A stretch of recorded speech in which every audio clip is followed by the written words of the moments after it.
lá, consegui. Oi, Eleonora. Tudo bem? São os milagres da tecnologia, na verdade. Tudo bom? Boa noite. Boa noite para todo mundo que está aí, que está participando, né? Obrigada pelo convite e aqui estamos. Eu que agradeço, Eleonora. A gente vai apresentar você rapidamente para o pessoal. Doutora Eleonora é advogada, trabalha acho que há uns 40 anos já, né, Eleonora, como advogada? Indo para 40. Eu sou da turma de 1986 do Mackenzie, né? Comecei em 82 e desde o primeiro ano eu faço estágio, então acho que já passou de 40 anos. Eu falo que assim, Eu fui para a OAB outro dia assinar uma lista para pedir umas cópias lá no fórum e fiquei até com vergonha, porque na lista tinha OAB 500 mil, 400 mil e a minha 96 mil e pouco. Falei, nossa, engraçado, mas tá indo. aí eu brinco que você é multitarefas, né? Não sei como você dá conta de tantas coisas. Eu já conheço a doutora Eleonora já faz um tempo, deu aula inclusive de inglês para o meu filho, porque Foi. além de advogada, é professora, se envolve em trabalho social. A gente precisa fazer uma live de administração de tempo com você para aprender. Com certeza. Sempre arruma um tempo, isso é importante. O importante é ser útil, né? O importante é você socializar, você se atualizar, mesmo agora com essas ferramentas, essa tecnologia nova. Eu sou da época em que ensino à distância era em CD-ROM, imagina. Coloquei aulas de ensino à distância, o aluno ia lá uma vez por semana pegar umas apostilas e a gente gravava CD em estúdio, era uma loucura, isso era aula à distância, não era assim ao vivo, não tinha essa ferramenta. A Iris colocou aqui, ela não dorme, pior que não dorme mesmo. Tem dia que eu recebo mensagem. Querida Iris, um beijo para você. Tem dia que eu recebo mensagem da Eleonora meia-noite, tem dia que 6 da manhã ela já tá on. É assim mesmo. Eu já acostumei, é assim mesmo. Mas é bastante interessante a gente estar aqui discutindo um tema assim tão apropriado nessa época específica, né, das mulheres. Eu achei muito lógico, muito pontual. São tantas as transformações que a gente tem visto depois dessa pandemia e por causa da pandemia, que é interessante que as pessoas até se situem ao sair, porque tem pessoas que saem e dizem, meu Deus, quem sou eu, né? Que mundo é este agora que a gente está vivendo? É um mundo, o admirável mundo novo do Aldous Huxley, né? Ele escreveu muito antes, acho que até de você nascer, e está muito atual, é uma coisa muito interessante. A gente se vê perdido, né, Eleonora? A gente se vê perdido no cenário atual que estamos, as informações chegam muito rápidas, e a live, assim, apesar da Ritie ser uma loja de roupa feminina, a gente resolveu fazer essa live porque acho que é um assunto pertinente. E a gente tem aí 3 celebridades no meio de furacões aí envolvendo questões jurídicas, que é a Shakira, a Luana Piovani e Miley Cyrus, que são consequências, relatam relações abusivas, são consequências de divórcio, e se para elas é difícil, imagina para mulheres comuns que às vezes não têm a mesma esclarecimento, a mesma condição financeira de procurar uma ajuda, não sabe como se livrar dessa situação, até onde vão os direitos de cada uma. Então, eu acho que é um assunto bem, bem interessante que pode ajudar bastante gente. Olha, Cíntia, você tocou em 3 casos bem polêmicos e que retratam pessoas que têm poder aquisitivo, né? Mas a mulher média, a mulher do dia a dia, como a gente, que está aí batalhando, que está trabalhando, eu estou aposentada, continuo trabalhando, nós somos divorciadas, são mulheres que procuram se firmar, apesar, por exemplo, de diferença de décadas, de uma forma socialmente aceitável, porque o Brasil, apesar dos avanços tecnológicos, apesar de uma série de coisas, ele continua concentrado numa política latina, né? Toda a nossa legislação, ela é oriunda de códigos canônicos romanos que vieram importados de codicílios franceses, italianos, espanhóis, portugueses e que foram adaptados aqui recentemente em país novo. O Brasil tem 500 e poucos anos, 600 anos, sei lá, e a Europa, Portugal, Itália já tem aí 2, 3 mil anos de legislação. E por causa, inclusive, de movimento histórico, colonial, eu não acredito que a nossa legislação evolua a ponto de reconhecer que a mulher tem o lugar dela na sociedade numa maneira equânime para trabalho, para usar uma roupa, para não ser taxada, por exemplo, de vadia se ela, como a Luana Piovani, vive da condição de ser atriz, onde o pai dos filhos dela colocou foto dela pelada no processo de alimentos, que não tem nada a ver, no processo de guarda. Imagina, o que é que tem o fato dela estar posando nua, que é uma profissão dela, com um processo de guarda de alimentos. É uma coisa ridícula. E ele foi para Portugal, que, como eu estou falando dos cânones, né, obviamente, latinos, discutir a guarda dos filhos, questionando a condição de mulher da Luana Piovani, não de mãe que ela é, porque ele não soube dicotomizar, né, não soube diferenciar a Luana Piovani, personagem da Luana Piovani, mãe da Luana Piovani, mulher, ex-mulher. Ou seja, a mulher, além de tudo, tem vários papéis que ela tem que assumir sozinha, praticamente. Ela é taxada de pai, né? Pai e mãe. Psicologicamente isso é um erro, porque ela tenta suprir a falta de um cara que não deu para ela ou para os filhos uma condição que deveria e que merecia, e fica toda sobrecarregada. E agora corre risco até de ter ruptura de contratos, de patrocínio, de trabalhos, por causa da exposição que ela fez de vir ao Instagram e de contar o que está acontecendo, porque só assim ele paga a pensão. Porque ele sabe que ele deve, então, para que ela não crie polêmica, ela faz as lives dela contando, chorando, explicando, apesar de não poder, em tese, fazer, porque são 2 tipos de rito, tanto no Brasil como em Portugal. Esses processos correm segredo de justiça, são de varas de família, mas ela está lá reclamando, chorando e falando. E isso Pode falar. É uma ameaça que eu acho que vem para grande parte das mulheres, né? É onde, no momento da separação, os maridos pegam. Qualquer coisa, eles podem ter uma outra vida, eles podem construir uma outra família, e aquela mãe que ficou com o filho, ela tem toda essa carga em cima. Além de você ter que cuidar da criança, vem essa questão da briga da pensão, que eles acham que você vive, você vai para manicure, você paga academia, você faz tudo com uma pensão, às vezes, que é ínfima, que eles pagam, e essa cobrança da moral da mãe, que tudo é desculpa para a mãe ser ameaçada do cara tirar o filho dela. Só que na hora que o bicho pega, eles não querem assumir os filhos para morar, para levar para casa deles, né? É legal você pegar a criança bem tratada num fim de semana, ou a cada 15 dias, e mostrar, olha como meu filho é bacana, né? Mas ele não tá lá para saber se a criança teve dor de cabeça, se a criança comeu, ou se a criança tá indo bem na escola, ou se a criança teve uma dor de barriga, ou se você, que é mãe, dormiu, né? Além de tudo que você tem que fazer, ao invés de não levar isso para o campo do relacionamento, leva para o campo do uso da criança em benefício próprio, e de fato sai por aí. Me ocorreu não só esse tipo de ameaça psicológica, que a gente chama, porque ela até está categorizada na Lei Maria da Penha já, atualizaram a lei finalmente, que é de 2006.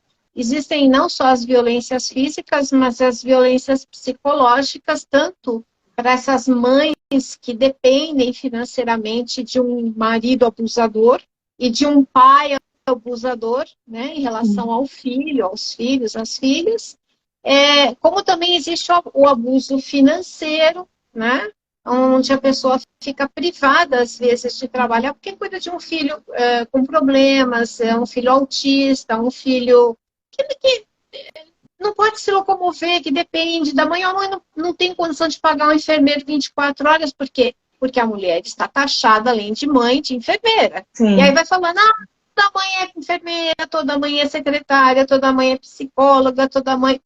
Ah, faz favor, me poupe. A mãe tem que ser mãe e as pessoas têm que compreender que tem que haver uma rede de solidariedade para que elas possam até desempenhar esse papel. É o que não acontece na cultura latino-machista que nós temos, aonde as mulheres estão rotuladas, sou mãe, né? Então, tem até aquela música, né? Ser mãe é padecer no paraíso. Ah, não é não. Essa história é complicadíssima, porque saúde mental da mãe ninguém pensa. Saúde mental da mulher que não é mãe, ninguém pensa, porque a gente não está falando só das mães, a gente está falando de uma forma geral. A mulher que não tem filhos, ela decide não ter filhos, é uma decisão dela. Ter filho é uma decisão. Você não pode hoje, com aquele rótulo, as pessoas casam. Nossa, quando que você vai ter filho, né? Ainda perguntam, né?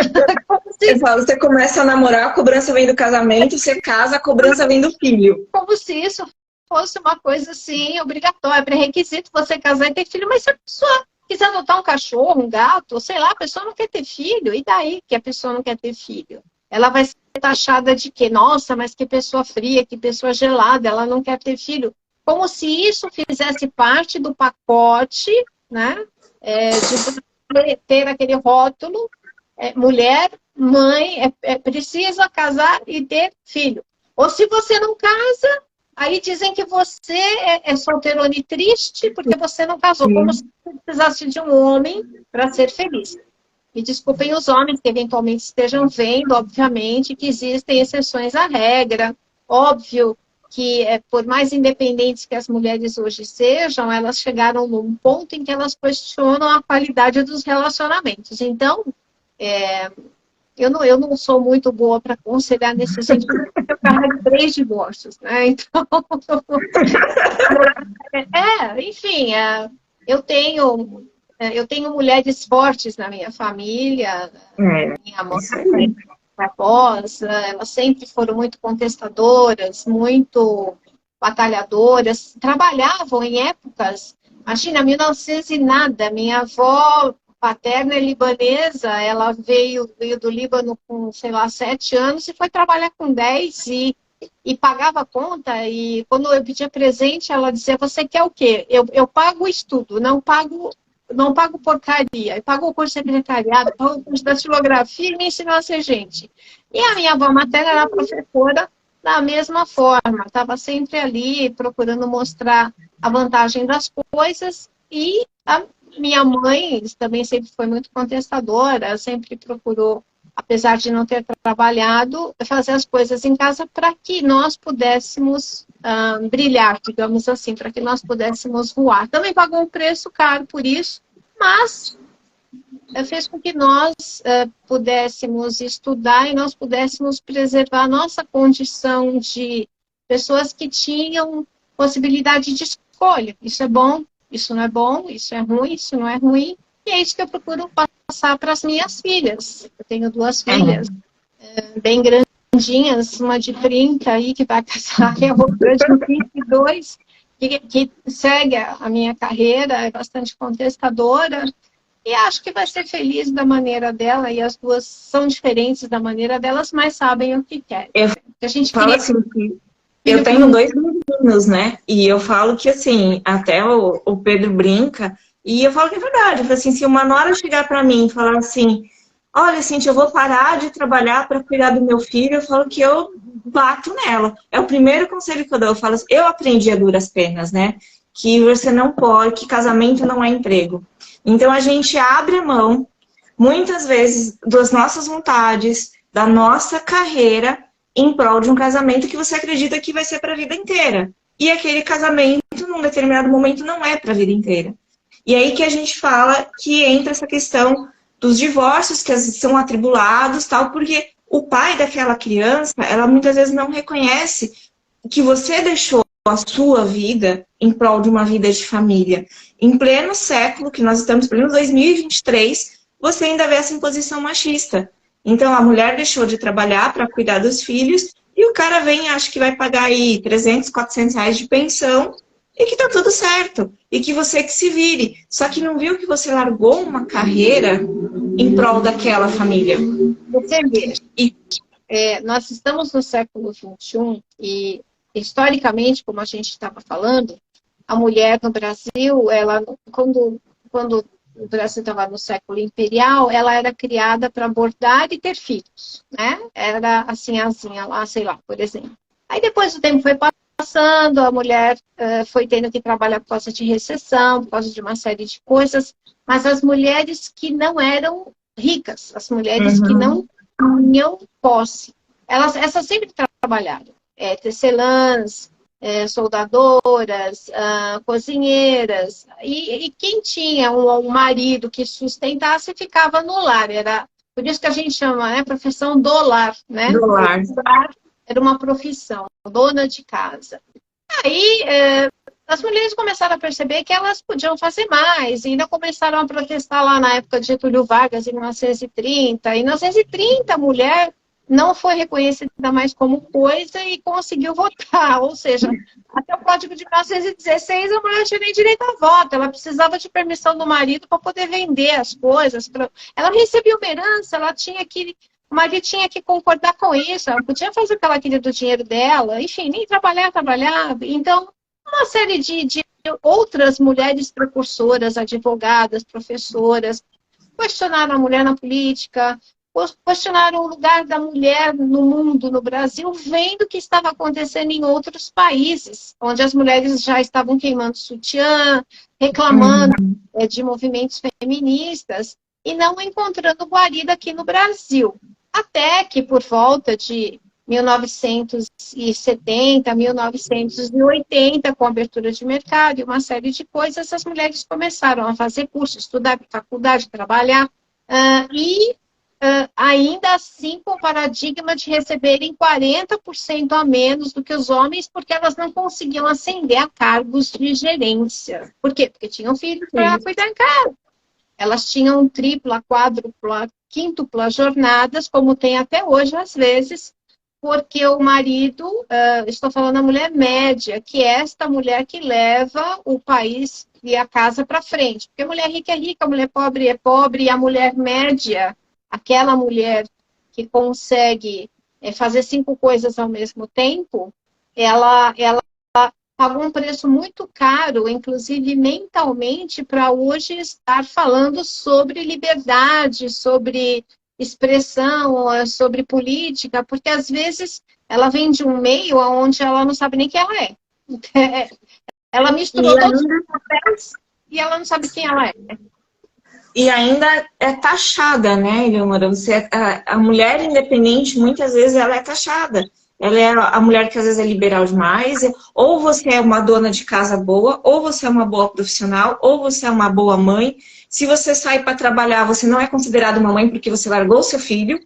E às vezes não é bem assim que funciona. Verdade. Você consegue administrar, porque você tem uma rede de apoio, você tem escola, você tem avós, que acabam te ajudando ali para cuidar, mas a mulher sempre, hora que ela opta ou se destaca em uma das funções dela, ela é questionada contra as outras. Então, se eu sou uma boa profissional, provavelmente eu sou uma péssima mãe. Eu não consigo, a sociedade não consegue levar a mulher paralela às duas funções. Você veja o que acontece.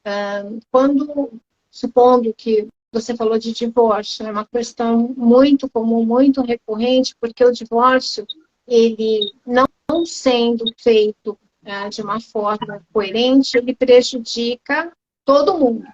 Ele prejudica a família que tinha um status e que deixa de ter porque ele tinha 2 provedores, ou um provedor, e alguém que gerenciava a provisão, né? Ou, de fato, 2 provedores, sendo que quando existe o split, quando existe a separação, normalmente a justiça ela tem dito, dependendo de regime de bens, dependendo de faixa etária das crianças, que isso seja feito de uma forma aonde as crianças, por exemplo, permaneçam, aonde melhor se sintam apoiadas. Isso não significa financeiramente, isso significa emocionalmente. Tem pessoas que confundem ainda isso na justiça, dizendo, mas acontece que eu tenho mais dinheiro, então eu vou ficar com a guarda do meu filho. Não é bem assim.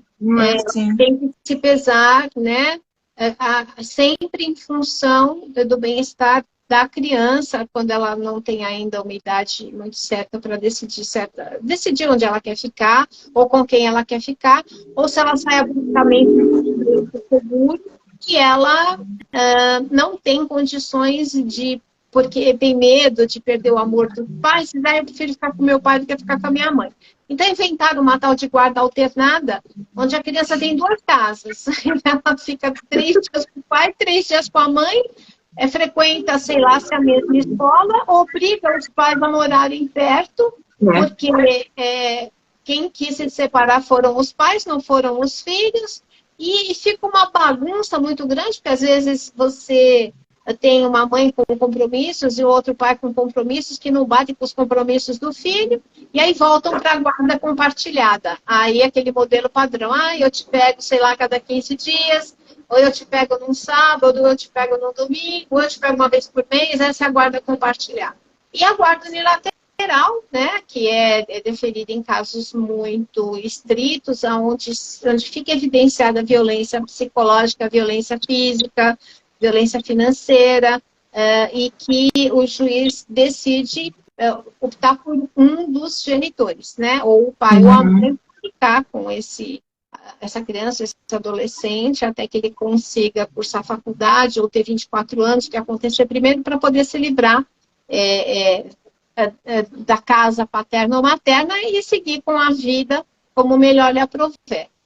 E o que me chamou a atenção também nessa parte de violência psicológica, de violência financeira, não foram só os aspectos do casamento ou do divórcio, mas em geral, das mulheres que estão emocionalmente abaladas por alguma coisa ou carentes de afeto, porque essa pandemia, ela foi um divisor de água, sabe? Ela trouxe para as pessoas a condição de se verem, né?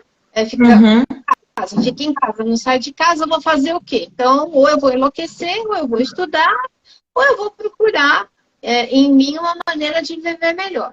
E aí as pessoas começaram a se olhar e olhar quem estava com elas e não gostaram muito do que viram, entendeu? Diz que aumentou muito, né, o divórcio durante a pandemia. Eu particularmente, eu fiz, assim, alguns divórcios muito cabeludos na pandemia. Casamentos, assim, de 40 anos, de 7 anos, de 5 anos, 8 meses, de 1 ano, que as pessoas simplesmente passaram a se estranhar e a convivência, apesar da gente ser obrigado a conciliar antes, né?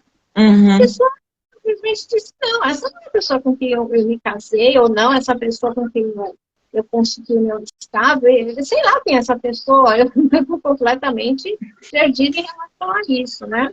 Teve um caso muito específico que eu me lembro, que o companheiro pegou o celular da mão da companheira e para que ela prestasse atenção nele. E aí, ela pediu o celular lá de volta para ele, não sei o quê, e pegou o celular e jogou na parede. Falou, você olha para mim porque essa pontinhos do celular, né, não pode ser mais importante do que eu, e aquilo foi, assim, uma coisa que ela nunca tinha visto, né? Outro caso lá, a pessoa foi para a casa da mãe, por exemplo, na pandemia, porque a mãe era mais velha, morava no interior, e quando ela foi para São Paulo, ela tinha trocado a chave da casa dela. Ave Maria. Isso são os casos, assim, muito sui generis que eu criei, coisas assim, muito estranhas, de pessoas que a gente, apesar de não conhecer, achava pela primeira impressão de que não seriam capazes de fazer. E esse é o primeiro alerta que a gente faz para as pessoas que estão vivendo relações abusivas, né? Porque como quem está no controle, às vezes, é o homem, né? Por causa de questões financeiras, ou a mulher financeiramente por questões amorosas. É bem complicado isso, né? A gente sempre coloca em evidência isso, né? A questão da violência com a mulher. Mas existe a situação inversa também, né? Você vê, às vezes, homens que sofrem essa violência por parte das mulheres. E a gente fala muito na violência física da mulher e esquece que dentro daquela casa você tem, às vezes, crianças. Então, quando o pai vê uma violência física contra a mulher, ele está fazendo uma violência psicológica contra o filho. Porque como fica a cabeça daquela criança nesse emaranhado? De um celular que voa na parede, de um tapa, de gritos, e a criança está ali assistindo tudo aquilo lá. Essa dinâmica, tanto em relação ao homem quanto em relação à mulher, principalmente por causa desse tipo de porte de requinte, atitude sexual, esconde documento, troca a senha, troca a chave, intimida psicologicamente, dizendo, eu vou embora, você não é nada sem mim, você não vai conseguir sobreviver sem a minha magnânima presença, são histórias reais, são histórias verdadeiras, são histórias, infelizmente, de mulheres e homens também, que contam e que chegam ao ponto de decidir se separar porque não tem condição de proporcionar para si mesmo ou para quem está com eles a reconhecida violência. E existe uma subnotificação desses casos. Não existe, assim, historicamente, na Delegacia da Mulher, por exemplo, a Delegacia da Mulher foi instituída em 85, no ano internacional da mulher. E os registros de violência contra a mulher, especificamente, não só estão sendo subnotificados porque, por exemplo, na Delegacia da Mulher não tem uma delegada, tem um delegado lá de plantão. Né? Então, é complicado, né? Você chega lá na delegacia e você não sofreu, você não apanhou, por exemplo, você não foi agredida. Você chega lá e você diz, olha, o meu companheiro pegou a senha do cartão e trocou a senha do cartão, eu preciso fazer compra do carro. Aí o delegado olha bem para a sua cara e diz, você não tem outro? Você não tem como ir no banco sacar dinheiro? Não é assim que você tem que receber a pessoa.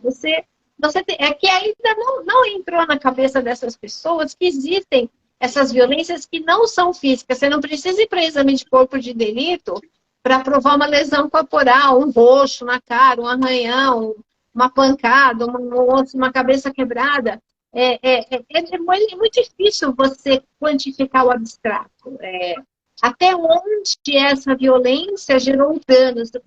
São as perguntas que essas autoridades fazem e às vezes quantificam minimamente numa ação de indenização, por exemplo. Isso não significou grande coisa, isso foi um mero aborrecimento. Não foi um mero aborrecimento. Como é que você chega na sua casa e você está impossibilitado de entrar porque alguém que você amava, ou conhecia, ou confiou, morava lá com você e trocou a fechadura? Então, como é que a pessoa pega o seu celular? Você não faz nada sem celular. O celular é considerado até uma ferramenta de trabalho, é considerado até como a extensão do braço, da perna, da cabeça, é o banco, é tudo.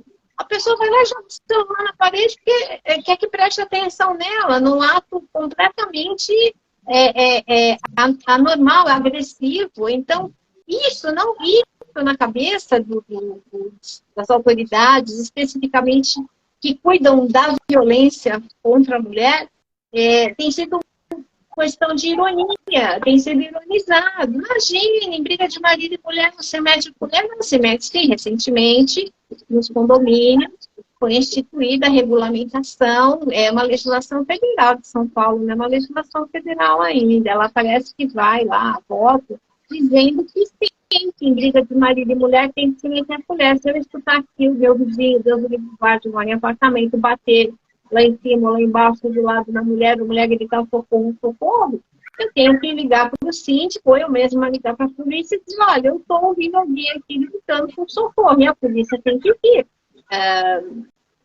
E tem que entrar no prédio, entendeu? E a pessoa que fez a denúncia, às vezes tem medo de se identificar, mas é necessário Uhum. ter esse medo de se identificar e mostrar que, né, pelo menos está tentando salvar a vida de alguém.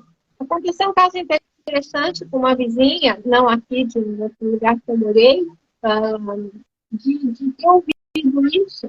E no final, a polícia chegou lá e a pessoa que foi agredida pelo filho. E ele falou, não aconteceu nada, estava sangrando. O filho tinha Que tido absurdo. sorte, fumou maconha, sei lá o que aconteceu.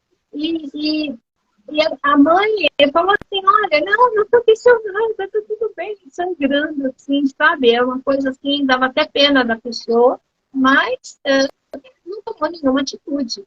Tem aí uns dados de 2020 do Ministério da Mulher, aí dos Direitos Humanos, que recebeu várias denúncias, não só de violência de segurança financeira, como violência psicológica, como violência física, e existem subnotificações que não são passíveis de confiança pelos órgãos públicos. Aí criaram aí algumas ONGs, alguns institutos para Uhum. medirem essas reclamações, e em 2019 teve uma agência chamada Evidências sobre Violência Alternativa, chama EVA, ligada a um tal de Instituto Igarapé, que falou que as polícias estaduais, em 2019, receberam 37.800 denúncias contra a violência doméstica de todos os gêneros.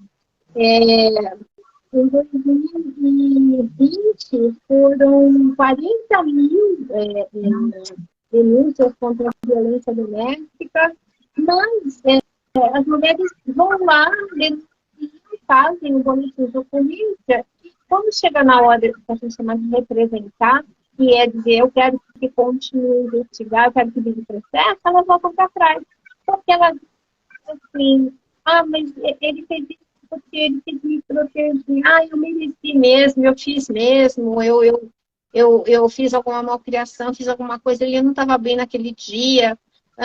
Ou elas têm medo de perder exatamente esse poder que os homens têm financeiro e ficar sem comer, dar comida para os filhos, então elas se sujeitam a passar por essas violências que são registradas. Eu, particularmente, não confio nos números que são divulgados pelas autoridades por causa das subnotificações. Mas existe, de fato existe.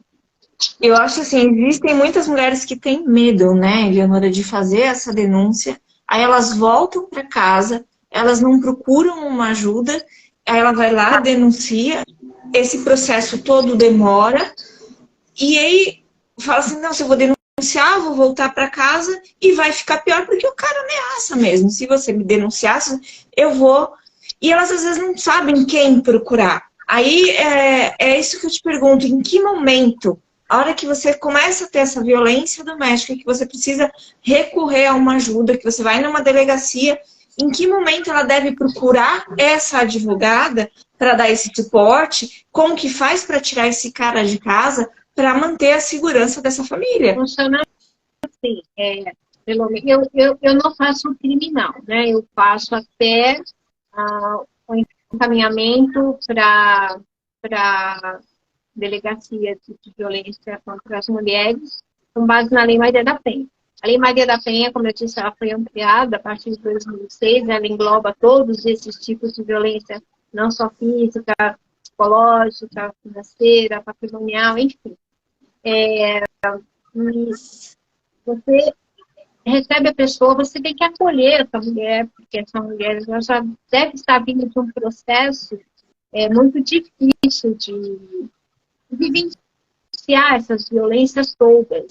Então, na medida das vezes, talvez seja possível até pedir para que ela tenha um acolhimento nas casas de proteção, as vítimas de violência feminina, porque o Estado tem uma rede de acolhimento. Apesar de ser uma coisa precária para quem está precisando trabalhar, às vezes você não pode sempre ter medo que a pessoa veja, tem que mudar de cidade, você some, eles somem com você, e isso é uma maneira de preservar, inclusive, os filhos, né?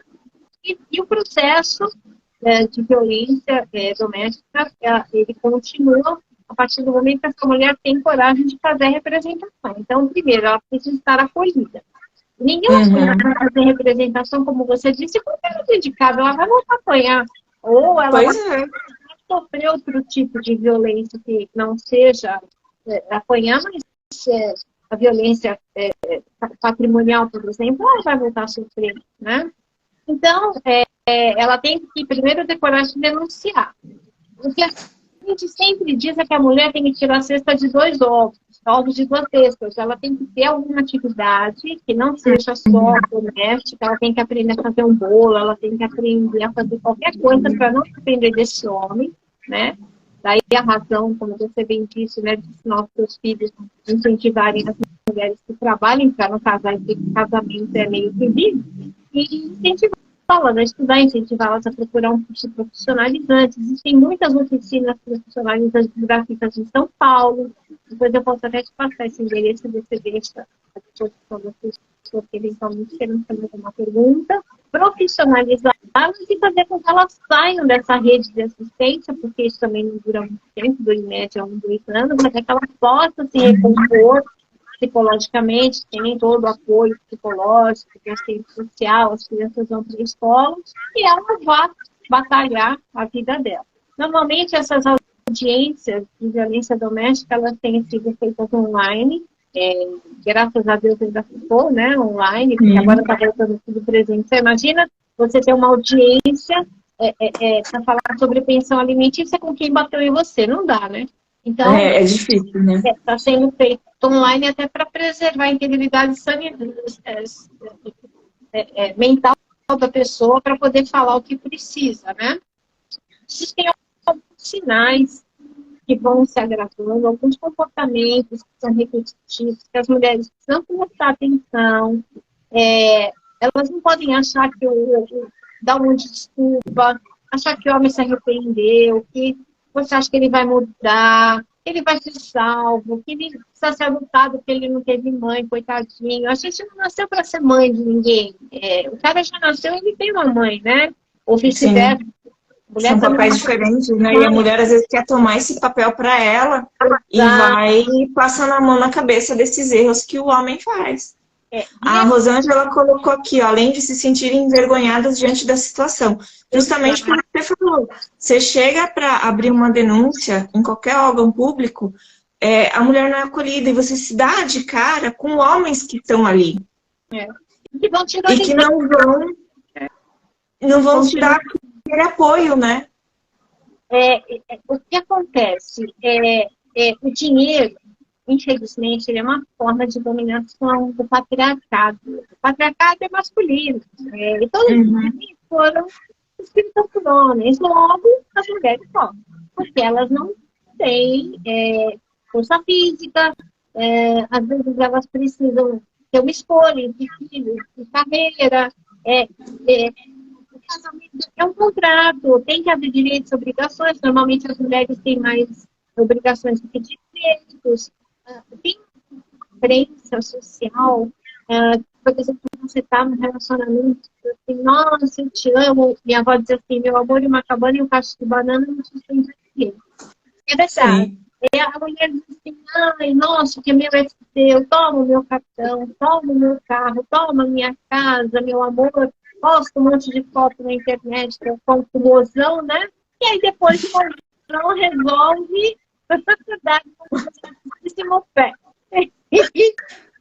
Fez tudo que tinha que fazer com essa mulher que acreditou, né, que, nossa, não existem barreiras para o amor e acabou sem ele ninguém e com a chave da porta da casa dela trocada. Então, se essa mulher não acredita, depois de tudo isso, que ela vai ter que ter uma maneira de se realinhar, de se cuidar psicologicamente, e acreditar que ela construiu um patrimônio para um cara que batia nela, para um cara que usava, abusava, pisava. Você precisa, de fato, interditar uma pessoa dessa. Você precisa pegar essa pessoa e dizer, pelo amor de Deus, para tudo, para, você precisa de ajuda, para nesse instante, né? Ou, por exemplo, você casa, você sonha, né, em ter uma vida legal, uma vida bacana, a gente eu não sou contra o casamento, pelo contrário, ela tem que casar e ser feliz, senão não tinha casado, mas às vezes não dá, enfim. Aí você casa, não sei o quê, tem um filho e de repente seu filho começa a mostrar algumas coisas. Eu tive uma cliente que casou e tiveram um bebê autista, ela teve que parar de trabalhar, o marido começou a desgostar, uma outra divorciar.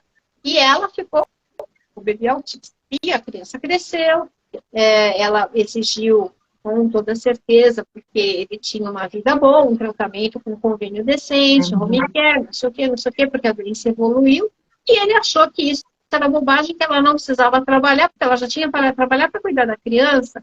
E isso não era o troço que eles tinham feito quando eles casaram, porque, como eu falei, casamento é contrato. Então, você tem que escrever o que está ali. Olha, eu sugiro fazer pacto antinupcial sempre. Eu acho, olha, você pega e você diz o que pode, o que não pode, nem que seja num papel de pão, que você bota lá no cartório, reconhece firma, para depois não alegar desconhecimento. Vai ter filho? Vai ter filho. Mas eu acho que tudo isso tem que ser dividido. Então, o que ele fez em relação, por exemplo, a largar o filho autista com a mulher? Ele falou, não, você é mãe. Ele falou isso para ela, você é mãe. Como se E ele é pai, né? É uma condenação. Meu Deus, mas eu fiz 50-50. Né? Filho é patrimônio genético de pai e mãe. Aí, se o filho é autista e tem pai e mãe, logo pai e mãe tem que cuidar do filho. Não. Ele achou que era problema dela porque ela parou de trabalhar para cuidar do filho. Mas acontece que ela parou de trabalhar porque ele era o provedor. Ela tinha um emprego, eles casaram e ela tinha uma profissão. Então, ela fez uma opção acertada ou não de cuidar dos filhos. Agora, o que acontece? Você tem que começar a pensar se vai ter filho, pensar se você, no seu emprego, vai ter um plano médico ou, se não tiver, trabalhar por conta, arrumar uma assistência médica. Se tiver um filho, deixar bem claro que o cuidado é dos dois e fazer com que o cara se entere dos tratamentos, que te acompanhe no médico, que divida com você a carga. Não sou eu sou mãe, você é pai, vai lá você hoje. Hoje eu preciso trabalhar. E você vê que uma mulher nessa situação, ela nem deixou de trabalhar por opção, né? Ela teve uma criança autista que exigiu 24 horas do cuidado dela, o marido provia tudo aquilo ali, aí você para e esquece, ele deixou de ser meu filho, ele vai viver com 30% do que eu ganho, da qual muitas vezes eles escondem uma boa porcentagem desses 30%, e a mulher que se vire. Então, ele não está pensando no filho, ele está pensando nele mesmo, porque se ele pensasse no filho, ele sabe a importância daquela mãe cuidar daquele filho. Se ele até então pagava o convênio médico, ajudava com tudo, por que ele mudou de casa, ele tem que abrir mão e deixar tudo, e a mulher se lasca? Olha que bacana. A lei, ela fez uma coisa interessante. Não é bem a lei, a jurisprudência, que é um conjunto de casos que se decidem a favor da mãe. As mães que se encontram nessa circunstância, normalmente são mães de 40 anos, mais de 40 anos, que estão no caso de transição de carreira. O que eu tenho feito? Eu tenho pedido uma transição para elas de 2 anos, pelo menos. Além de pensionar, eu sempre pensiono a mãe. Por quê? Porque ela pode se recolocar também, mas ela precisa de ajuda. Porque ela tinha uma vida, ela tinha um emprego, ela tinha aspirações, ela tinha sonhos. E não é pelo fato de ser mãe que ela não pode deixar de continuar a ter sonhos. Não que o filho seja um traço, não é isso. Ela é mãe, ela optou também por ser mãe. E mãe tem ônus e bônus, né? E o filho veio com ônus. Mas tem o bônus também de você dizer, poxa, eu sou mãe, isso é muito legal.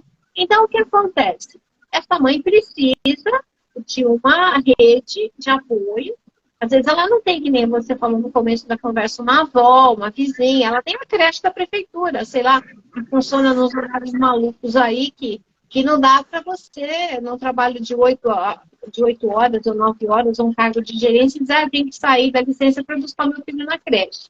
Apesar de existirem leis, de existirem convenções coletivas que te ajudem a fazer isso, que te obriguem mais, uma empresa com mais de 30 funcionários, tem que ter um hectare, por exemplo, não tem. Agora, E essa criança fica doente, né? Essa criança cai na escola, essa criança acorda com uma febre, e aí? e você tem um chefe casca de ferida que diz, vai ser problema seu, eu preciso de um relatório para tal hora, vire-se. Ou trabalho híbrido agora. O trabalho híbrido é uma coisa que eu acho que mais complicou do que simplificou, porque a mãe que trabalha no sistema híbrido, ela cuida da casa. Ela já dispensou a faxineira, porque ela está trabalhando de forma híbrida. Se ela é separada do marido, o marido vai dizer, você não precisa de faxineira, você está trabalhando em casa. Ela as coisas, sabe? O trabalhar em casa não é trabalho, para só um pouquinho. Tá chovendo aqui, tá me atrapalhando o barulho da chuva. O trabalho é complicado. Ele ficou de uma forma tão confusa que você não sabe se você vai atender a criança, se você vai fazer o relatório do teu chefe, se você trabalha... Né? Enlouqueceu. E essa mulher, o que vai fazer com essa mulher? Meu Deus do céu, ela é mãe, ela é profissional, ela é dona de casa, ela é faxineira, ela é tudo. Porque ela trabalha em casa. Então, o homem, por causa do patriarcado, aquela coisa que a gente já falou lá de história, ele já taxou a mulher de coisa, de novo, uma empregada, não sei o quê. Não, ela está em casa, fala com ela. Pode mandar lá que ela recebe. Olha, isso aqui tá sujo. Sabe, são coisas assim que eu, com 60 anos, me espanto de ver pessoas jovens, com 40, 30 anos, ainda falando sobre essas coisas. Tem mulheres de 30 anos que ainda fazem o prato do marido. Eu acho isso aí um absurdo. Ah, mas a gente vê, tem uma mãozinha, ela é uma gracinha. Mas ele não tem duas mãos? Ah, mas eu acho que é minha mãozão. Então, não sei se você viu um vídeo de uma moça mais nova que eu na internet, que ela fala que o marido lavar a louça, você está tirando a energia masculina dele. Que não pode, que é a mulher que tem que lavar a louça. E o homem não faz faxina. Eu olhei aquilo e falei, meu Deus do céu. Ainda bem que eu não vi, tá? Não vi, ainda bem que eu não vi, porque eu acho muito engraçado isso. Você quer formar cidadãos para que eles sejam iguais. A legislação fala assim, homem e mulher são iguais perante a lei. Pronto. Isso está na Constituição Federal. Mas não estão. Não estão. Não estão. Por que a mulher tem que ser obrigada a pensar em tudo, a coordenar tudo, a botar pano quente em tudo? E quando o cara chega em casa, se ela também trabalha, ela ainda vai ver se tem janta, ela ainda vai ver se tem roupa lavada. Ela toma banho e ela joga roupa na máquina. Ao mesmo tempo, ela arruma a mala da criança para o dia seguinte. A criança, às vezes, fica meio período ou período integral na escola. As minhas filhas, por exemplo, são filhas de período integral. Elas foram embora, não morreram, deram boa gente e foram para período integral. Eu sempre trabalhei. Eu larguei a minha mais nova com sei lá, 3, 4 meses, e ela mamava no peito e eu fui trabalhar e ela ficou em período integral. E sobreviveu, né? Isso, todo mundo aí questionando. Eu lembro que assim, eu tenho 2 meninos e a avó paterna deles era uma pessoa muito tradicionalista. E eu ensinei os meus filhos a lavar, passar, cozinhar. Hoje meu filho tem 22 anos, ele mora sozinho, ele lava, ele passa, ele cozinha. E eu ouvi esse tipo de coisa. Mas que absurdo você ensinar o homem lavar, passar e cozinhar. E o Matheus, que mora comigo, tem 16 anos, sexta-feira é o dia que ele sabe. Ele tem que limpar o quarto, limpar o banheiro e lavar a roupa dele. Porque eles vão casar. Eles vão... Eu tenho 2 homens. Vão ser bons maridos, concordo? Vão ser bons maridos. E acontece que nem situações como o meu Pedro, que teve que morar sozinho, e se esse cara não soubesse se virar, como que seria? Não seria. Ele ia chamar pela mãe, ou ele ia gritar socorro, ou ele ia voltar para sua casa, com certeza. E você é criticado dentro da sua família porque você ensinou o seu filho a se virar sozinho. Eu admiro essas mães que têm filhos homens e que já ensinam o trabalho que é você também gerenciar uma casa. Porque, afinal de contas, o cara mora lá, ele também usufrui, na verdade. Ele quer um banheiro limpinho, ele quer a roupinha dele no armário. Então, ele tem que saber como é que é feito isso, quanto tempo gasta com isso. Isso é importante. O Matheus passou aqui 2 vezes, não sei se vocês repararam, porque ele foi esquentar a comida dele. Eu falei, a mãe tá trabalhando, na hora que te der fome, você vai esquentar a sua comida. Uma coisa que você me perguntou no começo dessa nossa conversa sobre esse relacionamento, de falar de dependência financeira da mulher, que é uma escolha, né? Ela tem que ter em mente que ela tem que ter acesso ao dinheiro e ela tem que ser respeitada, mesmo que ela não trabalhe fora. Porque a dona de casa hoje, ela pode até ter ações boas, né? Que não é uma aposentadoria, mas é um benefício de um salário mínimo, porque ela está em casa. Porque o trabalho doméstico é o que menos é apreciado no mundo. E deixa de fazer alguma coisa para você ver o que acontece. Não. Então, já não existe regulamentação de dona de casa, mas a legislação previdenciária já prevê, pelo menos, um tipo de gratificação para esse trabalho tão importante e tão pouco valorizado, né? E outra dica de psicólogo, inclusive, quando você está numa relação com o provedor da casa, você começa a brigar e essas coisas, você se sentindo confortável com essas psicologias. Às vezes, sei lá, você vai com o cara e ele pega o seu cartão de crédito, ou ele pega um cartão de crédito comum e ele fala assim para você, olha, sei lá, não come essa sobremesa porque isso daí é caro, vamos fazer economia. E você sabe que tem dinheiro no banco, que o cara trabalha, que ele ganha bem, desse lá, de repente, ele não está fazendo outra coisa com dinheiro, ele não está gastando dinheiro com outras coisas, né, que, sei lá. Isso também é violência. Você está querendo comer alguma coisa, aí o cara começa a dar umas indiretas assim, isso também é violência. Começa a prestar atenção. Quando isso acontece, de todas as formas que a gente limpou, você tem que procurar ajuda psicológica e você tem que procurar ajuda na delegacia da mulher. Tem que procurar a defensoria pública, se você não tiver dinheiro para pagar um advogado, e tem que procurar um advogado se você tiver condição de pagar um advogado que ele acolha e faça todo esse trabalho. É muito importante.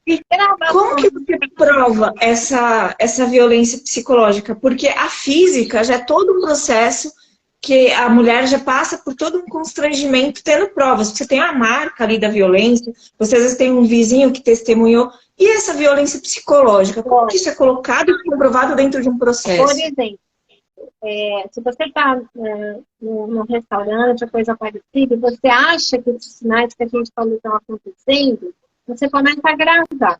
Gravação é válida, mensagem de WhatsApp é válida, de repente o cara te manda uma mensagem te xinga, eu não vou te levar no restaurante coisa nenhuma, eu vou gastar dinheiro com você, para quê? Isso é violência, né? Tem que saber quantificar a violência. A violência, ela é uma característica de alguém que não tinha um comportamento que você esperava. Ou que começa, de repente, você apaixonada pelo mozão lá, começou a ver que isso não está muito bem. Como, por exemplo, lá trocar a chave na sua casa e você não entrar, ou subir com o seu cartão de crédito ou jogar o seu celular na parede. Isso, normalmente, num relacionamento abusivo, é muito comum. Mas a mulher, às vezes, como a gente já falou, fica justificando, né? Então, começa a prestar atenção, começa a gravar, começa a mandar mensagem para amigo, olha, o fulano, né, fez isso, tira a foto do celular quebrado, senha de banco, às vezes o cara vai lá e muda e você não sabe, vai lá no banco e diz, nossa, mas quem é que autorizou essa mudança de senha? Ninguém me falou nada, entendeu? E tudo isso é prova para que você vá até uma delegacia e faça um boletim de ocorrência por violência doméstica, com base na Lei Maria da Penha. E essa lei, como poucas leis no Brasil que pegam, ela pegou. Os homens têm medo dessa lei, porque dá cana mesmo, eles vão em cana, não tem conversa com Maria da Penha, entendeu? É bem sério, eu acho que precisa ter todo esse conjunto de coisas, pessoas, situações, e o pior, né, às vezes, a mulher se convencer de que isso é necessário. Porque às vezes a pessoa fala, ai meu Deus, eu vou passar por esse processo, que horror, vai lavar roupa suja, vai falar da minha vida. Vai fazer aquilo que você precisa fazer. Porque para advogado, padre, médico, você tem que contar tudo. É o que eu sempre falo para os meus clientes, né? Não deixa nada, né? Por experiência, né? Porque como você falou no começo, eu sou divorciada. A hora que você tem um advogado fazendo a mediação dessa situação toda, as coisas com o tempo vão acalmando. Porque você tem essa orientação e todo esse desgaste de você ficar tirando satisfação, de você ficar brigando, você meio que se blinda. Porque você tem um profissional ali que vai assumir a rédea daquilo, vai te orientar, mesmo que você tenha que dar uma resposta, que você tenha, que seja um momento que você tenha que se impor, você vai estar orientado. Então, assim, essa história de você fazer o divórcio amigavelmente, sem você ter essa orientação, é para poucos, né? É muito difícil. Não se faz divórcio amigável sem advogado. É um embuste você acreditar que para não gastar dinheiro com isso, você vai lá na justiça gratuita, vai lá, pega você e o seu mozão lá, e vamos no serviço da vida aí, e a gente vai divorciar, estamos felizes, fala lá, temos que ficar cuidado. Aí vai lá, faz um divórcio que ninguém entende, e quando você vai ver a consequência, porque a gente só conhece as pessoas durante e depois. Tem um ditado aí que diz que a gente conhece os filhos inventários com os divórcios, né? Quando você vai ver, não é nada daquilo que estava lá, alegremente, no serviço, porque você não quis pagar advogado e de processo. Então, quem paga mal paga duas vezes, e o advogado, às vezes, é um mal necessário, ou bem necessário, porque eu sou suspeita para falar sobre isso, né? Eu acho que é sempre consultar o advogado em qualquer situação, antes, principalmente, né? Antes, e durante essa fase, se for belicosa, se não tiver condição de ser amigável, paciência, que de repente, de litigiosa, ela pode até ser, ela pode passar para consensual, por que não, né? A gente tenta conciliar, o juiz tenta conciliar, porque havia beligerância onde é necessário haver beligerância. Quando não é necessário, a gente pode mediar. Inclusive, a justiça, ela usa a justiça sistêmica, né, que é uma linha que foi adotada aqui no Brasil, então faz uns 7, 8 anos, a gente faz curso no próprio fórum, no fórum do fórum, com base nos preceitos de um psicólogo chamado Bert Hellinger, que era alemão, e a gente aprende a lidar com essas situações de forma sistêmica e a justiça utiliza nas sessões de mediação familiar, civil, em qualquer fase de processos que comportem esse tipo de tratamento pré-processual, até que a gente chama. Então, é interessante. Eu falo que você tem um médico de confiança e você tem que ter um advogado de confiança. Em algum momento da sua vida, você vai precisar do advogado. Vai, com certeza. Vai. Não tem como. Não tem, realmente não tem. Eu acho que basicamente eram esses. Tem tanta coisa para falar. Se a gente quer que a gente vai ficar 5 horas falando, porque tem tanta coisa para falar. Isso é só assim uma pincelada, né, nas coisas, mas especificamente a gente espera que as mulheres se valorizem, as mulheres saibam que elas têm sim direitos, que elas precisam procurar esses direitos e que elas não podem se sentir acovardadas, sozinhas, limitadas, caladas, ameaçadas por coisas que elas podem enfrentar. Tem que estudar um pouco, porque nada como o tempo, né? Nada como um dia depois do outro. E o bom é saber que tudo passa. Amanhã é outro dia e a gente resolve como pode. Mas a decisão mais difícil é resolver, né? E prestar atenção nesses pequenos detalhes, né? Porque às vezes você está envolvido na situação e você... ele pegou meu celular. Ou ele quer a senha do meu celular. Pequenas atitudes que às vezes... E você está envolvido na situação, uma que às vezes não presta atenção, você não identifica aquela situação, ou você acha que aquilo é normal. E não é normal. Você não quer reconhecer. Essa é a pior. Que você fala... Você que tá louca, não é a pessoa. E depois de uma briga, depois de uma agressão, vem a surpresa, vem o presente, vem não sei o quê. E você esquece. Só que aquilo vai virando constante. Isso é muito complicado, porque o que começa pequeno, hoje é um grito, hoje é uma briga, daqui a pouco você tá apanhando e não tá... Se não se deu conta.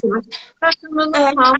Ontem ele disse, hoje ele tá nervoso, ele me bateu. Amanhã vai ser melhor, amanhã está morta. O índice de feminicídio nesse país aumentou de tal forma.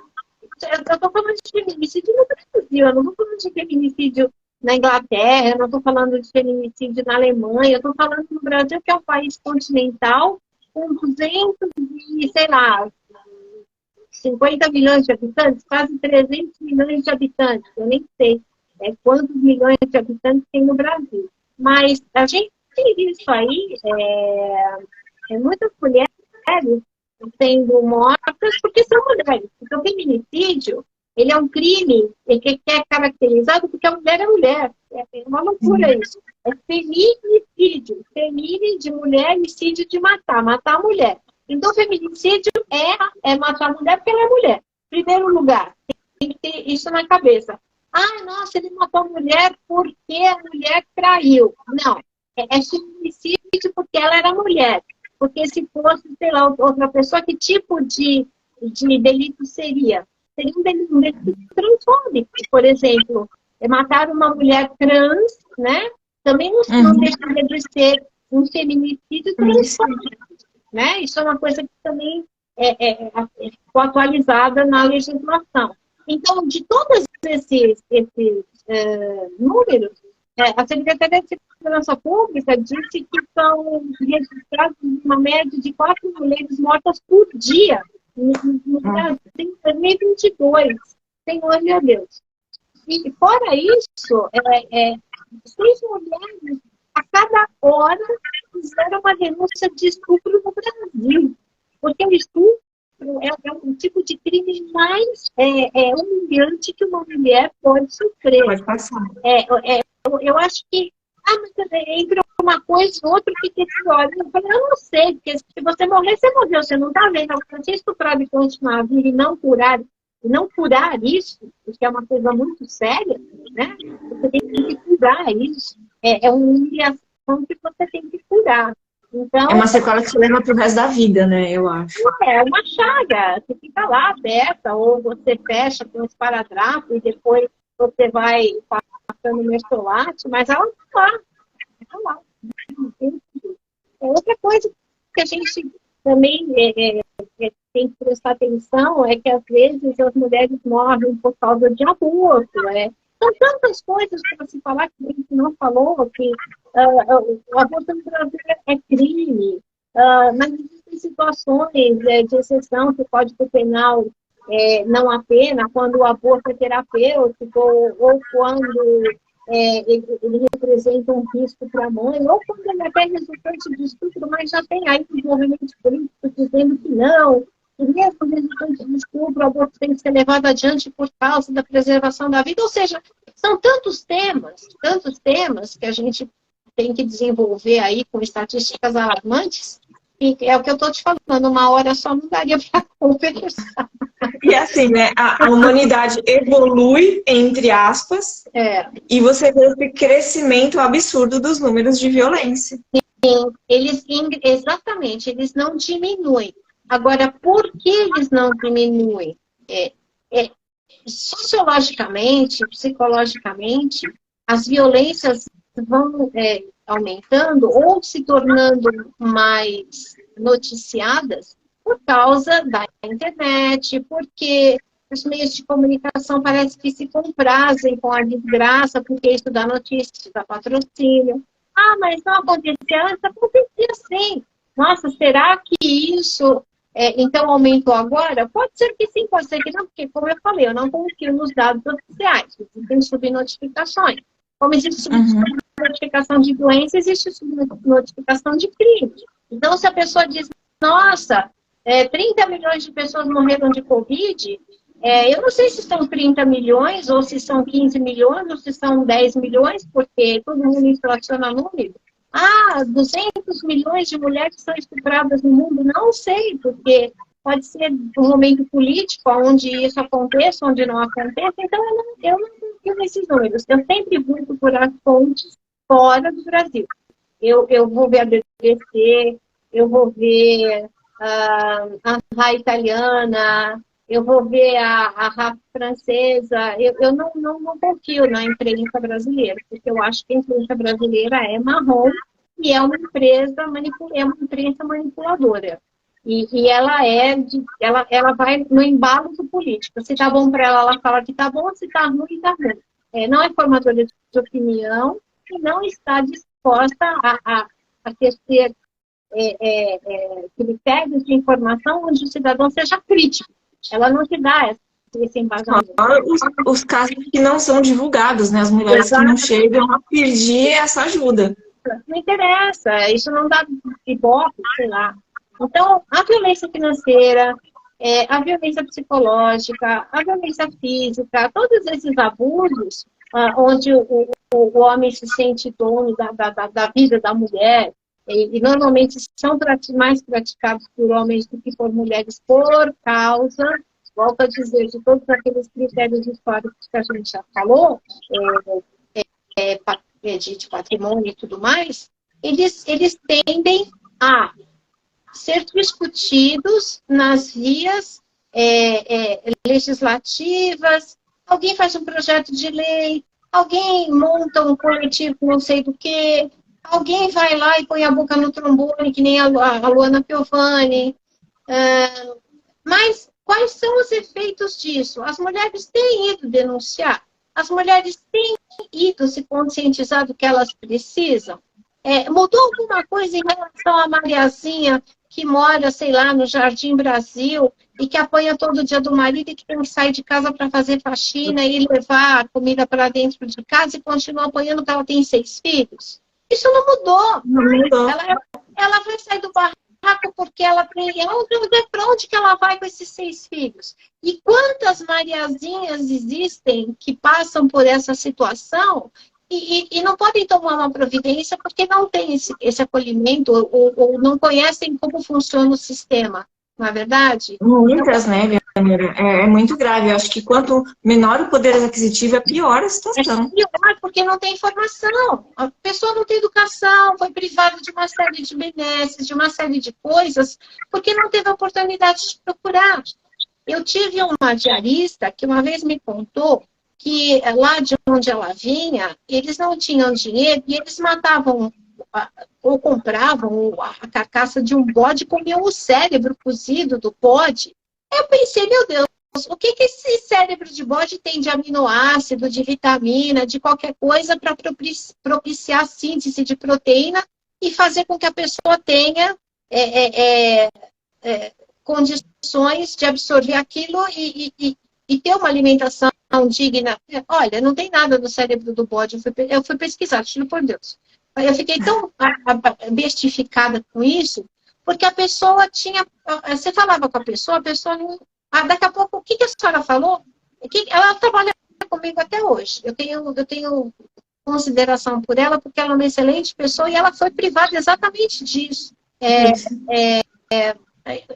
A pessoa não teve acesso à comida, acesso à educação, acesso a nada. Veio para São Paulo, se não tivesse caído na mão de pessoas que tivessem humanidade, poderia ter sido abusada, ter sido traficada, ter sido, sei lá, um monte de coisa que acontece até hoje com essas meninas. É uma coisa muito séria ser mulher, sabe? É muito sério. É muito complicado. Muito complicado. Não é fácil. Como eu acredito não vou pedir na outra para nascer homem. Eleonora, quero agradecer. Foi muito gostoso ter você aqui. Eu vou encerrando porque o Instagram já passou de 1 hora e daqui a pouco ele derruba a live. Eu não consigo deixar gravada para quem não esteve aqui e se quiser ver. Mas aí qualquer coisa a gente marca um outro dia, mais pra frente faz outro encontro desse que foi muito gostoso. Obrigada, viu, Eleonora? Marcamos sim. Obrigada ao pessoal, então, e boa noite. Um beijo. Boa noite. Obrigada a todo mundo que esteve aqui com a gente. Até amanhã. Tchau, tchau. Tchau, tchau.